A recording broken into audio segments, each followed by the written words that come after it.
Okay, Chloe, the floor is. Okay, hi everyone. Thank you so much for joining us today. My name is Chloe Pinto, and along with my colleague, Dr. Lev Topor, we are the visiting fellows in contemporary anti-Semitism studies, discrimination and human rights at the Woolf Institute, the University of Cambridge.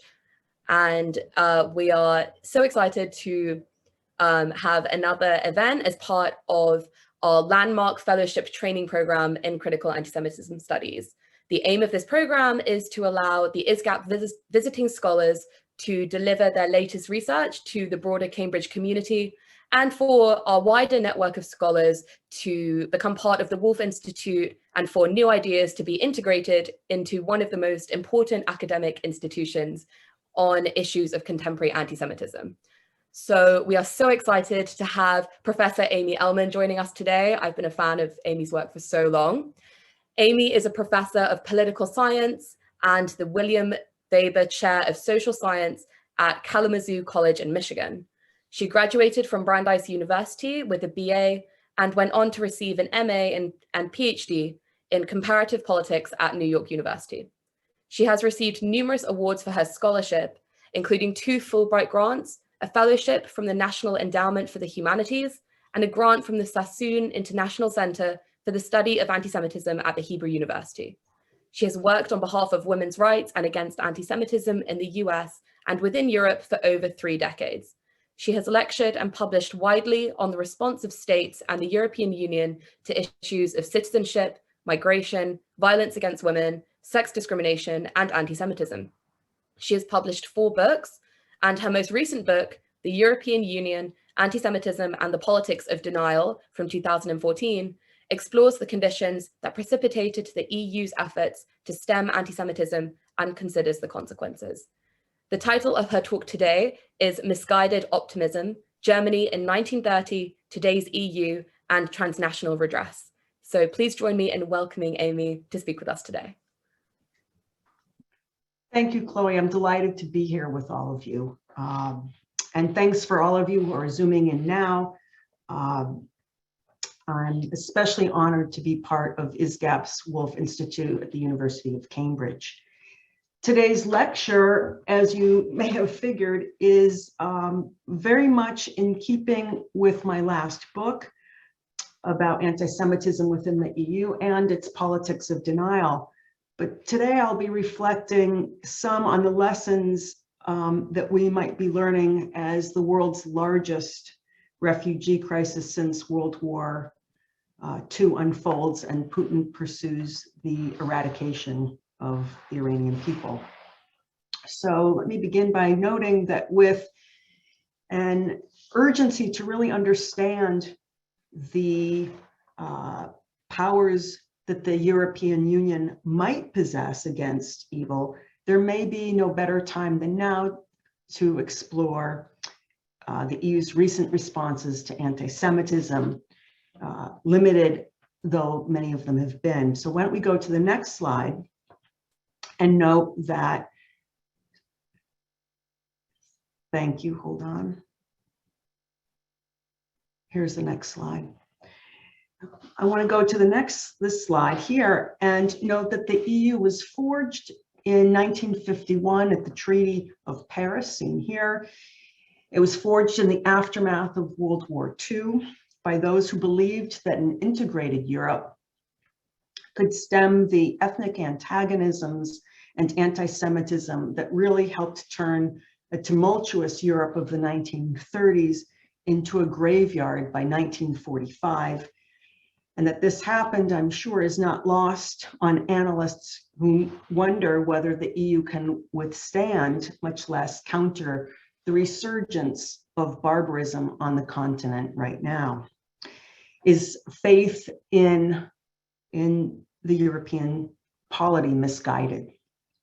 I'll be answering that question by briefly looking at Germany in the 1930s, if only to suggest that several esteemed analysts of that time profoundly overstated their faith in democratic reforms and the political institutions of the day to counter anti-Semitism and creeping totalitarianism, as well as authoritarianism. And today I consider whether an optimistic embrace of the European polity is similarly ill-advised.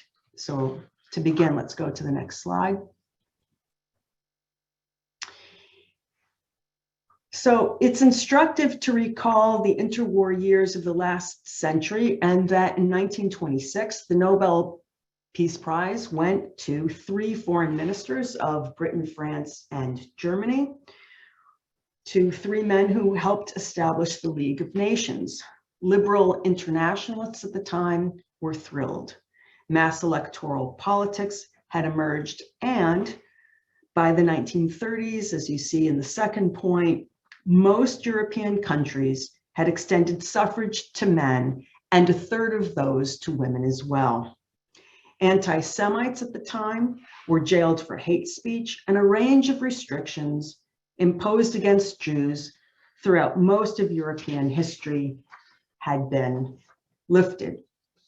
And yet, as Julia Boyd notes, it was precisely within this context of Jewish men and women's advancement that the hatreds, prejudices, and suspicions that civilized Europeans thought belonged to the distant past had reemerged. Many in positions of authority who insisted that anti-Semitism belonged to a bygone era were tragically proven wrong. Pictured here, you'll see the American Secretary of State, Cardinal Hull, was key among those who were making this assessment. And in 1933, you see his quote at the bottom of the slide, in which he declares that the mistreatment of Jews in Germany may be considered virtually terminated. Like other places that Jews had lived, Germany was great for them until it wasn't. And within a decade, most German Jews had either emigrated or been murdered. Nonetheless, Hall was far from alone in his assessments. Jews at the time had reasons for all of those factors listed here. They certainly had reasons for guarded optimism. And key among them was, if you return to the next slide, key among them was Franz Neumann, whose underestimation of Hitler and modern anti-Semitism's lethal significance is evidenced in his classic work to the right, over here. And his account of the Nazi state, in which he writes, and I quote, he writes of his personal conviction, paradoxical as it may seem, that the German people are the least anti-Semitic of all, end of quote. This faith in the German people, and by extension other Europeans as well, was obviously misplaced given their murders of 2/3 of the continent's Jews. Fortunately, Neumann, a prominent Jewish lawyer and Frankfurt School intellectual, survived and went on to serve as an influential advisor to the war crimes trials at Nuremberg. And Hall, as you saw from the previous slide, received the Nobel Prize in 1945 for having helped to establish the United Nations. Next slide, please. Thank you. Whether we too maintain similar illusions about Europe's benevolence matters to my mind perhaps less than the strength of its leaders and its institutions to maintain a strong firewall against the ravages of anti-Semitism and Putin's genocidal ambitions in Ukraine. The question that informed this lecture today is whether the EU is up to that particular task. And this lecture spans, most importantly, the current decade and is divided, as you'll see in this slide, into 3 sections. Given time constraints, it opens with 2012 and the EU's first survey of Jews and their perceptions of anti-Semitism. I'll then consider the terrorist attacks within the EU and France's invocation of the 2009 Lisbon Treaty to counter those threats. And then I'll conclude with the European Commission's 2021 statement on anti-Semitism, which explicitly acknowledges that the, quote, perceived lack of determination, end of quote, among member state governments to address anti-Semitism has led to security concerns that have helped to contribute to the decline in the EU's Jewish population today. So, as you can see in this slide, a decade ago, it was in October of 2012, the Nobel Prize went to the EU. You'll recall just moments ago that I mentioned that that prize went to the League of Nations in 1926. In 1945, it went to the UN, and now the EU. And I hope that you'll see why I'm hoping that this extension of the prize does not come to reflect as poorly on this particular transnational institution. With a long history of imparting an aura of accomplishment to its recipients, the selection committee praised the then beleaguered polity for advancing, as you see, 6 decades of peace and reconciliation, democracy, and human rights in Europe. With no acknowledgement at the time of the Serbian genocide against Bosnian Muslims and Croatian Catholics that transpired a decade before, albeit outside of the EU policy, outside of the EU polity, senior officials basked in the honor that the Norwegians had bestowed them. France's President Hollande was, by contrast, much more circumspect, and he stated that he hoped the EU would show itself worthy of the award. After all, in March of 2012, a French jihadist murdered 3 children and their rabbi outside of a Jewish day school in Toulouse. That summer, a suicide bomber with suspected connections to Hezbollah murdered 5 Israeli tourists and their bus driver in Bulgaria. And by fall of 2012, and I think these are the circumstances that precipitated Hollande's reserve. By the fall of 2012, one of the things that we also saw was that 2 jihadists had tossed a grenade into a kosher market, injuring 1 shopper and terrifying countless others. So no doubt, again, such attacks probably weighed heavily on France's president at that time. The next slide, please. 2012 also marked the EU's first survey of over 5,000 self-identified Jewish nationals on their own perceptions of anti-Semitism across just 8 member states. And those states were chosen because over 90% of Europe's Jews lived within them. Respondents reported not wanting to use or wear anything that might identify them as Jewish, such as mezuzahs on external door frames, skull caps, and jewelry. As you'll see here, 3/4 of the respondents reported online anti-Semitic harassment, and over half feared the consequences of attending synagogue, purchasing kosher food, or frequenting Jewish cultural events. Nearly 1/3 of those surveyed in 2012, nearly 1/3 of them considered emigrating from their home states because they didn't feel safe. The survey was later replicated in 2018 with about 16,500 Jews among 12 states, and that offered as well an ominous and eerily prophetic glimpse into the conditions for Jews throughout Europe. And it also exposed at the time the limited confidence that those Jews had in European authorities to counter anti-Semitism's rising tide. So that, for one instance, Islamic terrorists from ISIS first struck Europe in 2014, it was through a French national returning from the killing fields of Syria.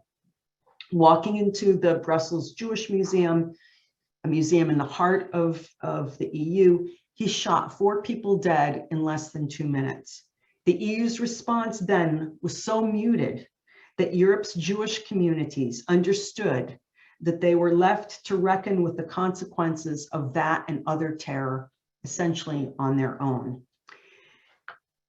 Why so? Why the skepticism? We have to also recall that in January, so months prior to those murders, the EU's first High Commissioner for Foreign Affairs and Security Policy, Lady Catherine Ashton, neglected to even mention Jews in her International Holocaust Commemorative Statement. So that's what's going on from 2012, 2013, 2014. If we go to the next slide, we'll be in 2015, 2016. Between 2015 and 2016, the death toll had further mounted with jihadist slayings of Jews, as you see in 3 major European capitals. There were, of course, the January 2015 murders in Paris at Charlie Hebdo, followed the very next day by the Saint Denis kosher market slayings. Months later, so by the time 2015 closes, in November of 2015, there was a massacre at the Bataclan Theater, which people tend to forget was a popular venue that was Jewish owned and was repeatedly targeted by anti-Zionists for its support of Israeli and Jewish culture.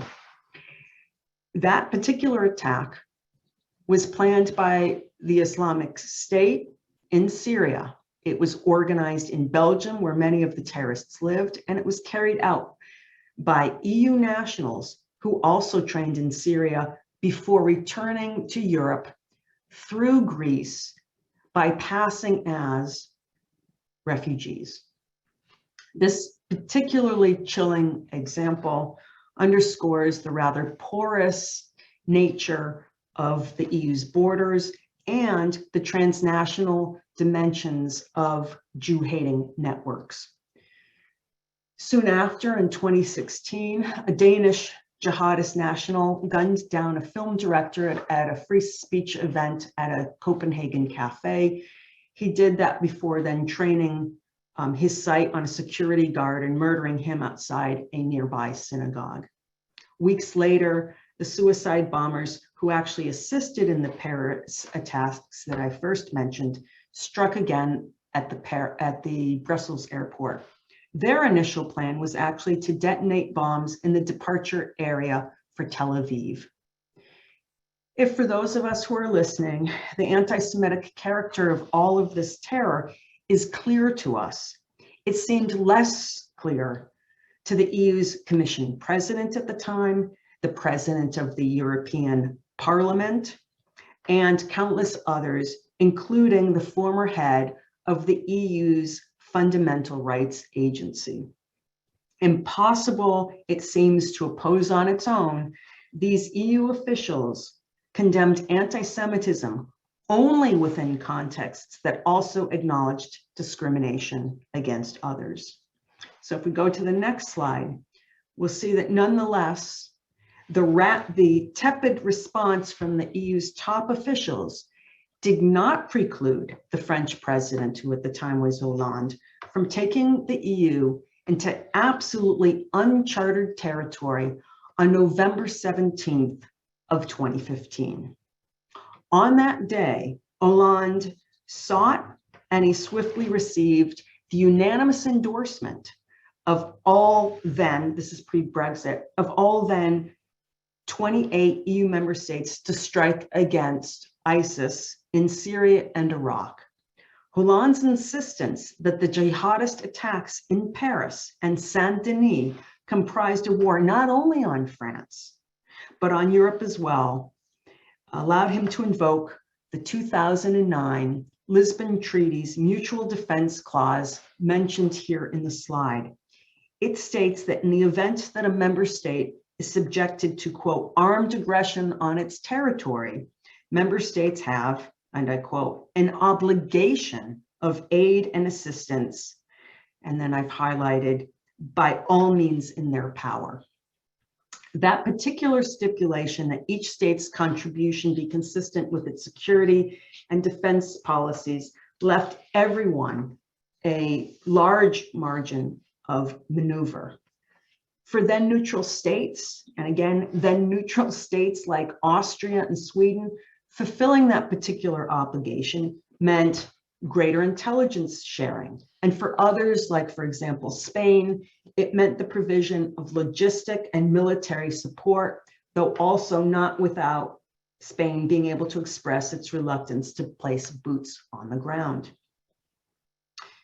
One of the things that I want to draw to our attention is that having notably abstained from NATO's Article 5, which everybody's mentioning all the time now, which is the Mutual Defense Clause within NATO, having notably abstained from NATO's Article 5 and from the Lisbon Treaty's Solidarity Clause, which is pictured here to the bottom left of your screen, the Solidarity Clause that reads, the Union and its member states shall act in a spirit of solidarity if a member state is the object of a terrorist attack.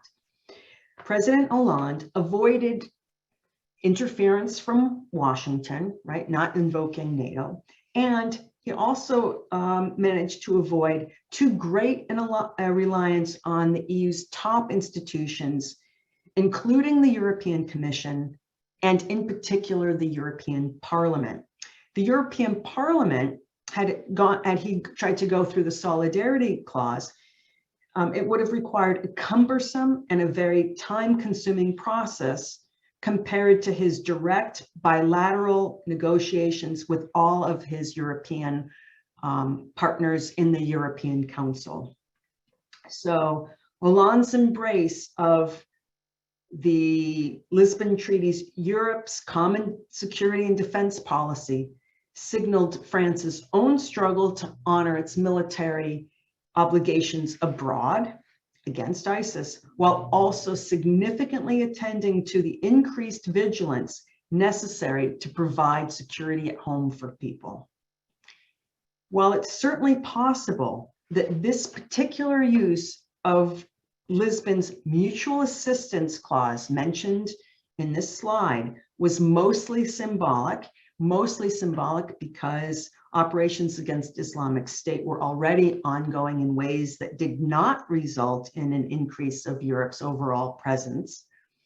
It's unlikely that this example holds no significance, especially for President Zelensky, who seeks Ukraine's swift accession into the European Union. And now the next slide, please.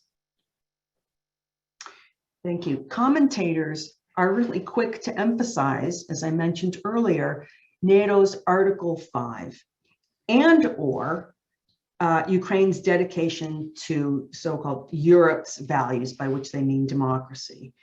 And in focusing so much on NATO's Article 5 and Ukraine's dedication to EU values, they appear to have overlooked the significance of the Lisbon Treaty as I just explained it.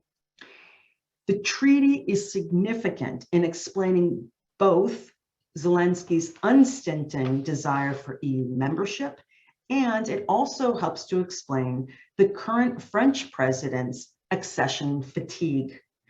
Macron insists that one not discuss accession with a country at war, a position that you'll see here is apparently at odds with the EU Commission President von der Leyen, who forwarded Ukraine's application to all heads of state for a council decision that's forthcoming in several weeks.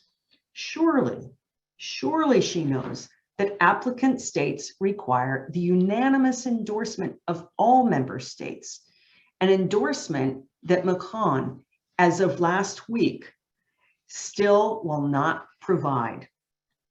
Now, if we go to the next slide, you'll see that having considered the Lisbon Treaty's potential for countering anti-Semitic terror, it's time for us to consider the European Commission's latest communication on combating anti-Semitism and fostering Jewish life. And that decision was released this past year. In it, there's a brief acknowledgement of the Jewish community's so-called security concerns, And it certainly helps to account for those concerns within the Jewish community, certainly help to account for the decline in the EU's Jewish population. But within this particular communication, there is noticeable omission, and that is this: by reflecting only on the shortcomings of the member states, the Commission reveals an apparent unwillingness to consider its own flaws and those of its institutions, which I just discussed. For instance, nowhere noted was the reluctance on the part of the EU's top officials from the Commission, the Parliament, and the Polity's Fundamental Rights Agency to unreservedly condemn the anti-Semitism of those beside those on the far right. With this 2021 communication, the Commission credits itself with leading the fight against racism and anti-Semitism for 2 decades, and it also emphasizes a 2008 decision, the framework decision. The framework decision is about combating racism and xenophobia through community law, through criminal law, actually. That particular framework decision criminalizes, and this is important to emphasize, it criminalizes the intentional public incitement to discrimination, violence, or hatred, a crime. Article 1, noted here, specifically grants member states the power to punish incitement that is, quote, likely to disturb public order or which is threatening, abusive, or insulting. So you'll see that states enjoy incredible latitude, such latitude that, in fact, as you see to the right, the 2014 report about the decision's implementation concluded that a number, and they never specified how many, that a number of member states had failed to even transpose or adopt the decision's provisions, including specifically those related to Holocaust denial. Now, although the 2008 decision was meant to harmonize legislation on Holocaust denial, that ambition remains largely unfulfilled. And while the Commission strongly encourages Holocaust education to counter Holocaust denial, nowhere noted are the numerous ways in which anti-Semites across Europe and also in the United States, the ways in which anti-Semites have repeatedly appropriated initiatives pertaining to the Holocaust to actually downplay anti-Semitism. So you'll recall I mentioned earlier the EU's first High Representative for Foreign Affairs and Security Policy, who omitted Jews from her Holocaust commemoration statement. And I would argue that she's far from alone, and that's a point that I'll come back to. I mention this because I think that the real test of the EU's efforts to end anti-Semitism cannot thus be focused on legal instruments, the legal instruments it creates. What's much more important is whether and how those instruments are used.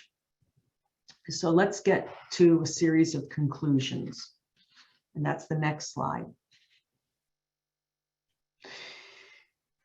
Nearly a decade ago, the online Hate Prevention Institute, which is an organization dedicated to monitoring and combating the now exponential increase of anti-Semitism throughout myriad social networks, Facebook, Twitter, YouTube, and the like. Nearly a decade ago, the Online Prevention Institute noted that what was previously limited to graffiti in niche publications, bathroom stalls, and city walls is so widely disseminated that there is, and I quote them, there is the danger that people might, excuse me, let me go back. The danger is not so much that people might read content inspired by anti-Semitism, but rather that they might be induced to accept it as a valid point of view, a fact of life, or something with which one may or may not agree, but not something whose dissemination one should oppose, end of quote. This past summer, researchers from the Center for Countering Digital Hate, which is a joint UK-US nonprofit, found Facebook, Twitter, Instagram, YouTube, and TikTok failed to act on 84% of posts that spread anti-Jewish hatred through their platform's official complaint system.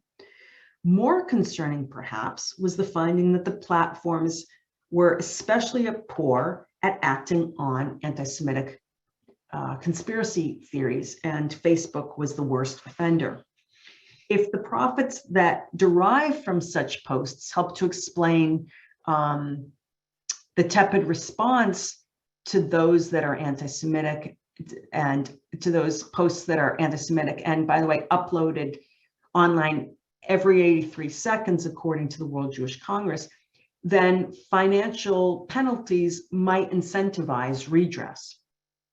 The finding, though, that content moderators charged with deciding what gets removed were ineffective at getting hate off platforms suggests that the folks doing so may have themselves been so steeped in and desensitized by the very social media that they're charged with monitoring that they, like countless others, including Europe's leaders, can no longer discern what anti-Semitism is and the terror that results from it.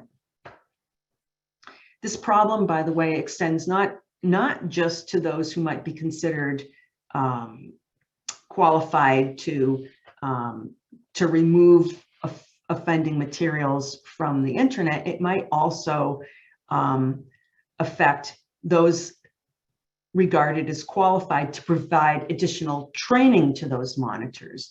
And this is a matter that's sadly exemplified by Google's former head of global diversity, equity, and inclusion, a man the company simply reassigned after it was discovered that he had years prior posted the following on the anniversary of Kristallnacht, and I quote, well, wait a minute, pondering what he might do if he were a Jew, which is how he explains his post. He's thinking about, what would I do if I were a Jew? He wrote, if I were a Jew, I would be concerned about my insatiable appetite for war and killing in defense of myself. To grasp anti-Semitism's pervasiveness is to recognize its presence within the very arenas established to provide Jews and others redress from discrimination. The Commission's comparable faith in its own framework decision may be misplaced, yet far from concluding that this means that nothing can be done and that the EU's policies offer absolutely no relief, the example, I think, of Hollande's use of the Lisbon Treaty is instructive. It suggests that there are roads to redress if only Europe's leaders would choose to take them. If by the 1920s and early 1930s, it seemed that Europeans had distanced themselves from the cruelty of their predecessors only to surpass their barbarism, what do we make of the EU and the choices made by officials today? I think that it's perhaps paradoxical that the lethal character of this century's anti-Semitism has failed to register because it contradicts the story that Europeans have been telling themselves for quite a while since the EU's founding. That is, that a more integrated Europe is a Europe that offers an antidote to the virus that is anti-Semitism. But if the Commission's 2021 catalog of efforts against this scourge functions as an article of faith against its growing spread, countless Europeans, not least those Jews who have emigrated from Europe, remain immune to that message. That many European Jews seem less vulnerable to and menaced by anti-Semitism now than their relatives a century ago may be less attributed to a Nobel-winning common market than the frustrated ambitions of autocrats and anti-Semites who have not fully risen. A similar argument may extend to Ukrainians. That is, their success against Putin may stem less from the assistance provided by the United States, by the European Union, than from the incompetence of Putin's state to eradicate them as a people. Having arrived at that conclusion, or at the conclusion that optimism about the EU is misguided, it's my profound hope that in many years to come, I will be completely proven wrong. So I will end here, and I'm interested in a conversation and hearing what questions you have about how we make sense of all of this. Thank you so much, Amy, for such a fascinating talk. We'll now open it up to some questions. So please feel free, everyone, to either write your question into the Q&A box, or if you would like to personally ask a question, then feel free to raise your hand and we can unmute you and turn on video so that we can have a more dynamic conversation in that sense. But while people are thinking through their questions, I'm going to take this moment to ask one of myself, because so just before you started talking to us today, you mentioned something to me in your previous work, which you referred to as the shell game. And I would love if you could expand a little bit more on that for our audience today and discuss how that might be relevant or expanding on some of the conclusions that you've drawn in your paper for us. So even prior to Putin's most recent invasion, Ukraine was an applicant state, which explains why Ukrainians had access to the EU, because they could enter into the European Union visa-free for a while. And on the one hand, you see Macron, who's president of France, trying to reach compromise between Europe, right? Speaking not just on behalf of France, but on behalf of Europe, engage in conversations with Putin. And at the same time that that's happening, you have Zelensky understandably trying to enter into the EU for the reasons that I mentioned. It's not just everybody's focused on NATO, but his entrance into the EU, I'm pretty sure he knows that that would give him access to the Lisbon Treaty, as I spelled out, that Hollande first used. And now we see Hollande's predecessor engaged with Putin on behalf of the EU, stating that no country that's engaged in the midst of war has the ability to be a member of the EU.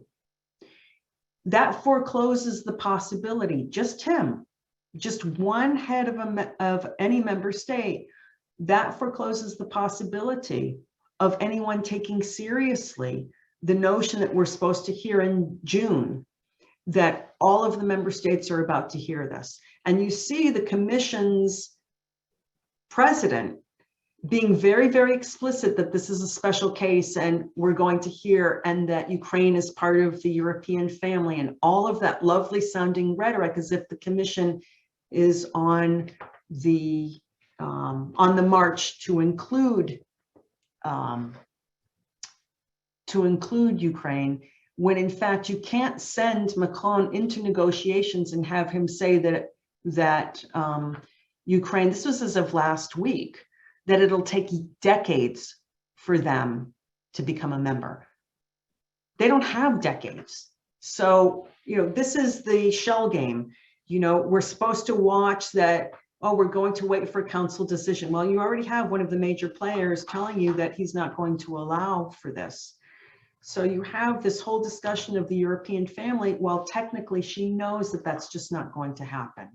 And as we're waiting, weeks continue to go by, weeks that give, unfortunately, Putin a continued advantage. So a lot of this is the rhetoric. This is the performance of social justice without providing the opportunity for it to be realized. And you see that with that slide that I went into, he says, she says. And it's a very frustrating game to watch. It is also a game that is consistent with the ways in which the EU has long discussed anti-Semitism. The rhetoric and then the reality is well divorced from that, unfortunately.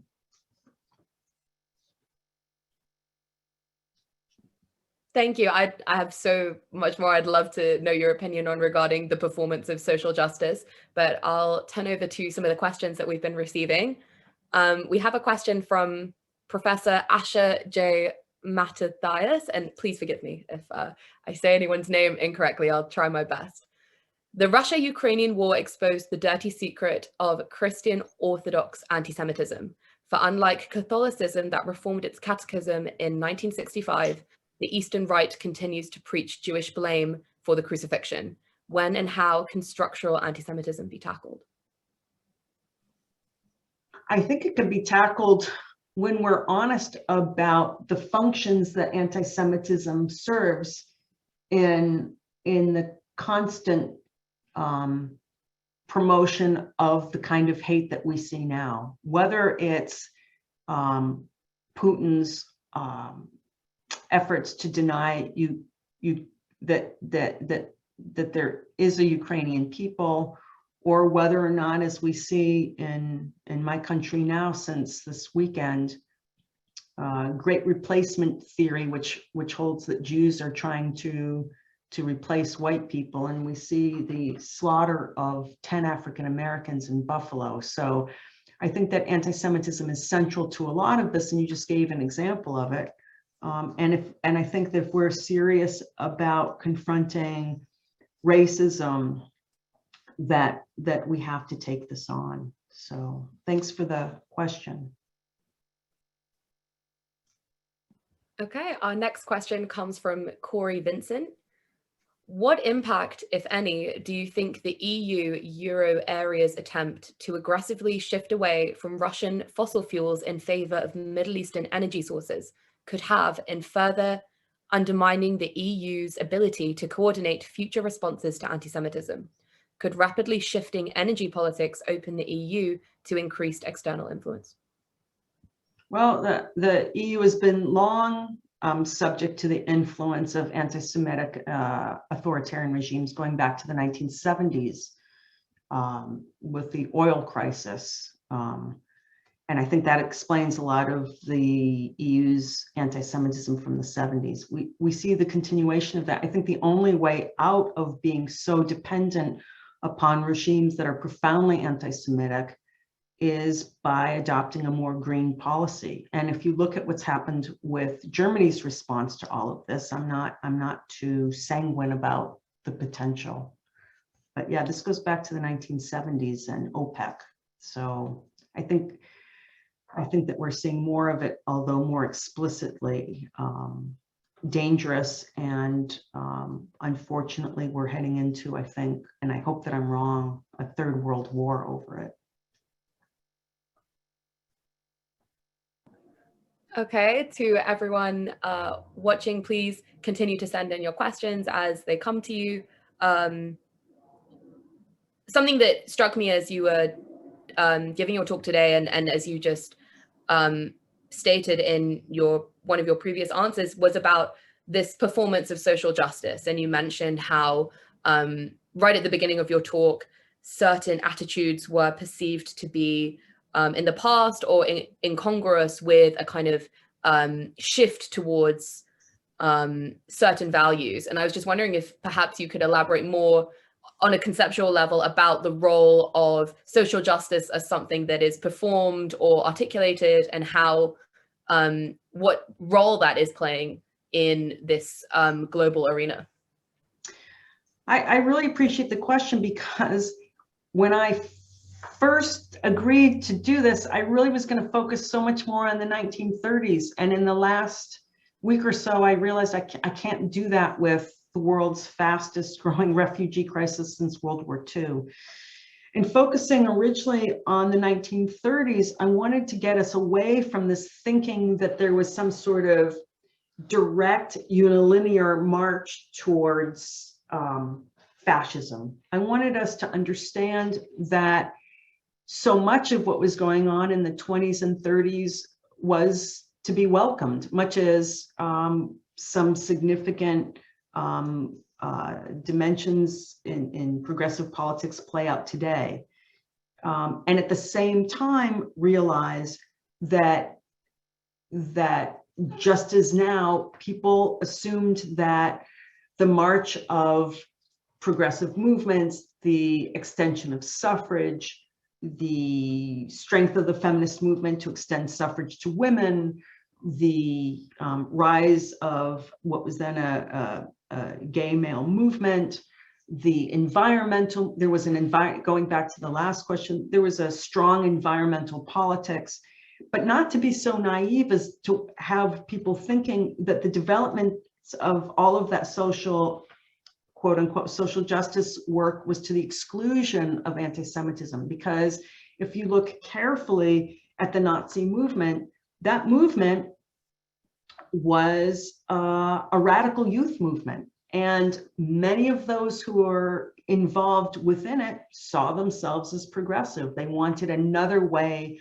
of thinking about economic inequality. They were committed to the environment. Obviously, in retrospect, we recognize not in ways that any of us would embrace, but that's what we have to be sensitive to, is the ways in which these movements can be used, can be harnessed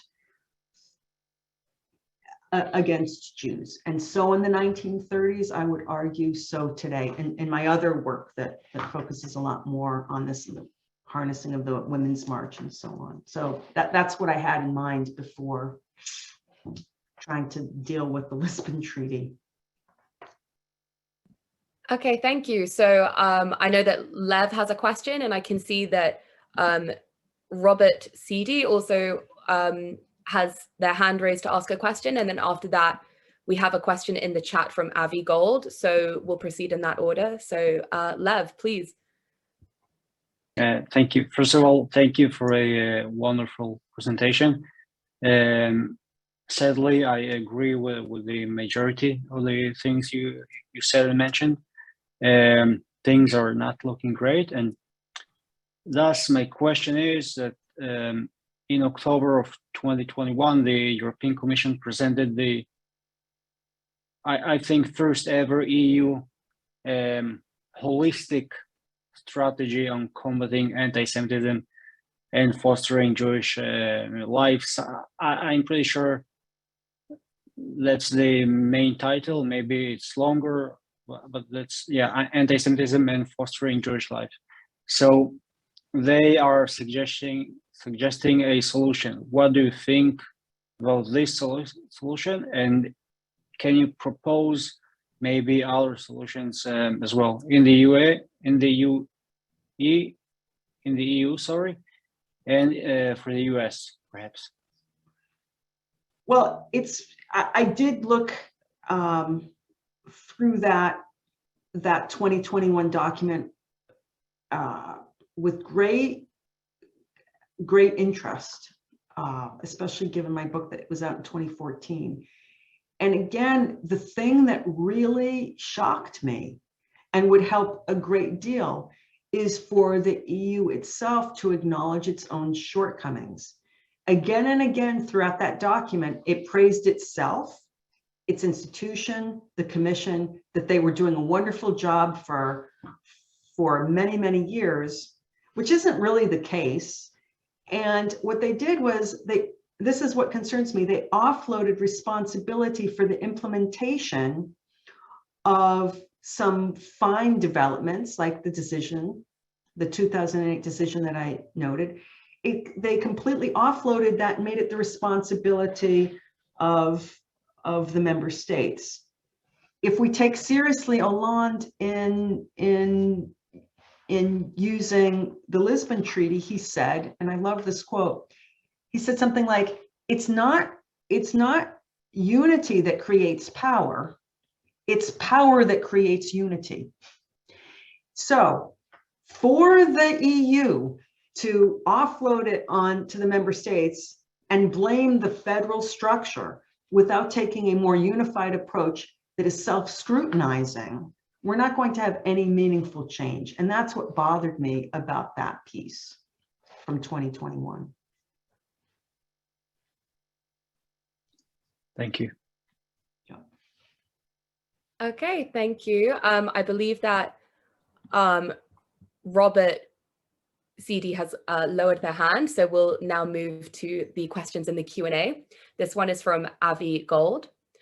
Regarding the suggestion that those tasked on social media with responding to direct complaints about anti-Semitism on their platforms being dealt with insufficiently, perhaps due to those same individuals being inundated with anti-Semitic content and thus becoming desensitized and losing the ability to identify anti-Semitism, what might be a good strategy to reverse that? Clearly, simply talking tough against anti-Semitic posts is wholly inadequate. What might be recommended in practical terms? Well, one thing that I suggested is go after the money. I think that might improve the training. So you summarized probably better than I could what the problem is, how deep the desensitization is.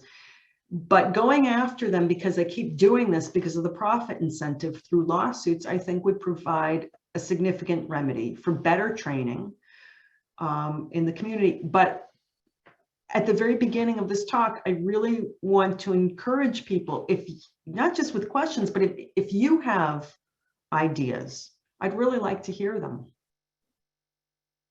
Or you can maybe write it for us to know about, because I don't know beyond that.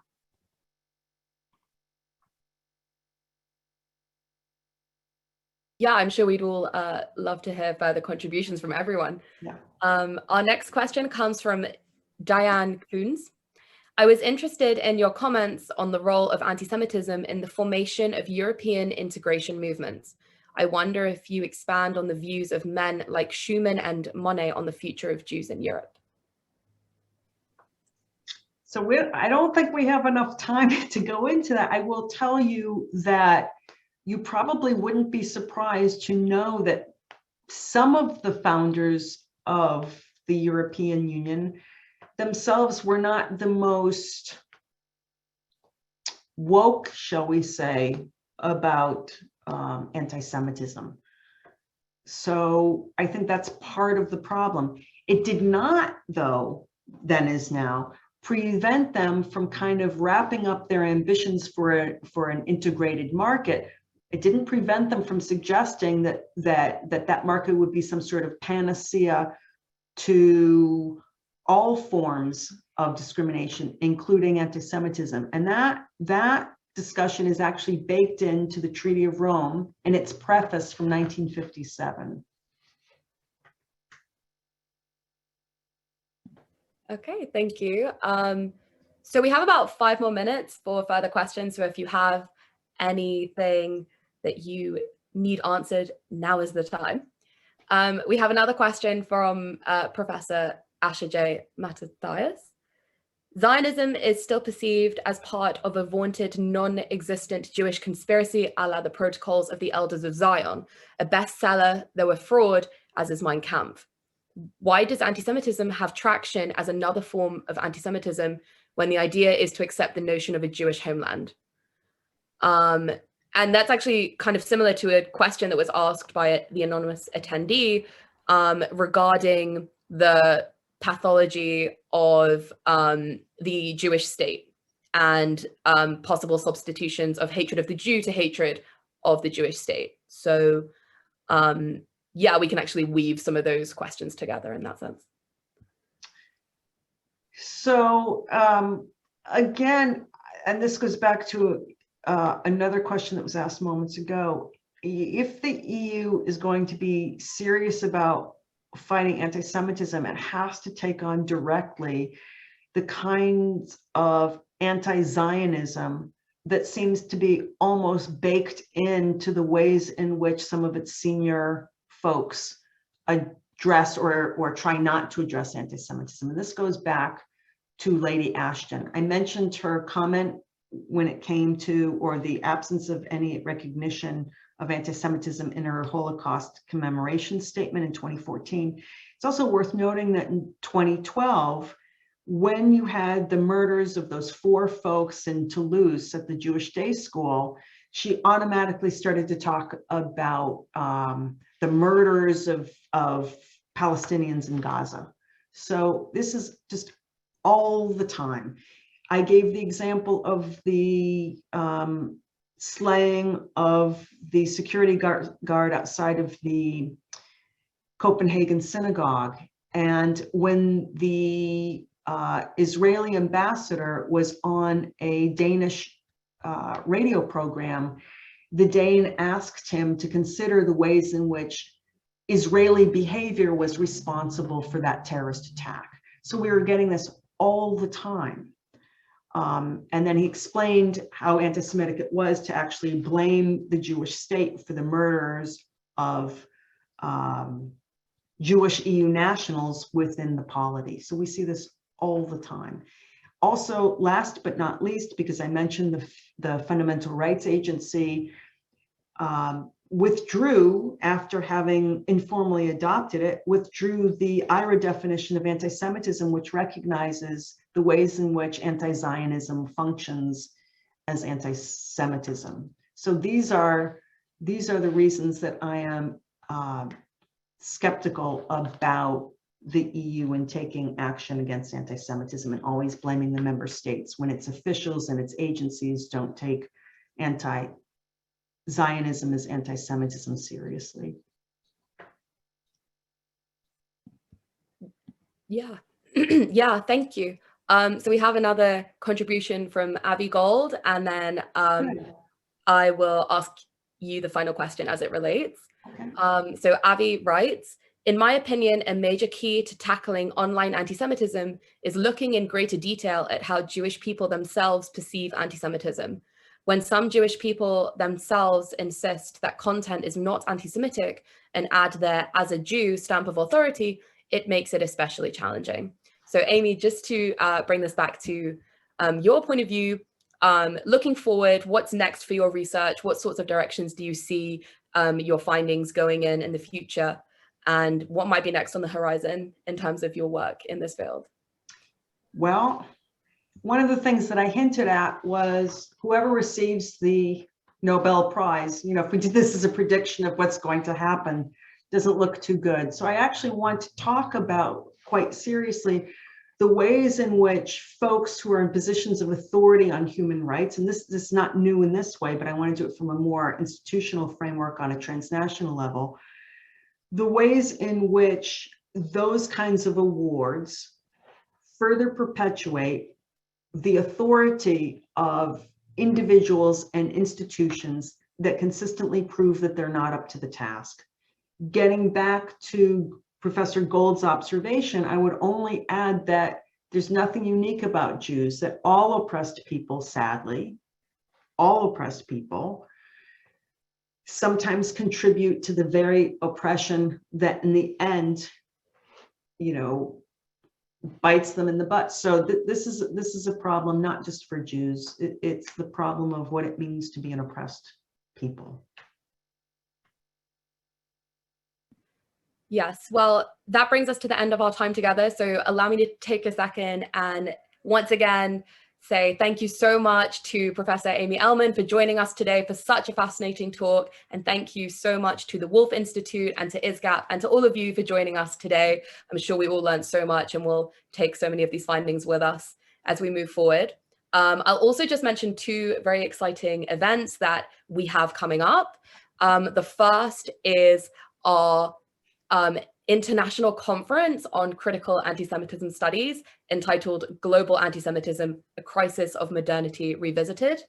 That will be taking place in Cambridge on Sunday, the 31st of July until Tuesday, the 2nd of August of this year. And that is going to be very, very exciting. And we also have, slightly after that, our curriculum development program, which is devoted to creating syllabi for undergraduates and postgraduates on the study of critical anti-Semitism studies and anti-racism in general.